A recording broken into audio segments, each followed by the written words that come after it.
Hello అందరికీ. ఈ omelette చూస్తుంటే ఎగ్తో చేశాను అనుకుంటున్నారు కదా, కానే కాదు. అసలు ఎగ్ మిక్స్ లేనే లేదు. నేను ప్యూర్ వెజిటేరియన్ కోసం మాత్రమే ఈ ఆమ్లెట్ని చేశాను. చాలా ఈజీ రెసిపీ.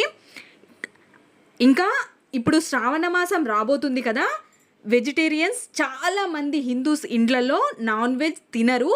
కాబట్టి వాళ్ళు ఒక్కసారి ఇలా ట్రై చేసి చూడండి. చాలా అంటే చాలా టేస్టీగా ఉంటుంది, ఈజీగా ఉంటుంది. మీకు ఫుల్ రెసిపీ కావాలా? అయితే వీడియో కింద లింక్ ఇచ్చేస్తాను, చూసేయండి.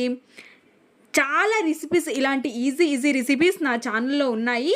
మీరు ఒక్కసారి చెక్ చేయండి.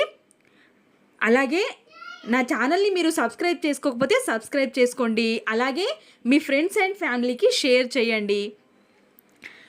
ప్లీజ్ అబ్బా, ఒక లైక్ వేసుకోండి. అలాగే చూసి వెళ్ళిపోకుండా లైక్ వేసుకుంటే నేను కూడా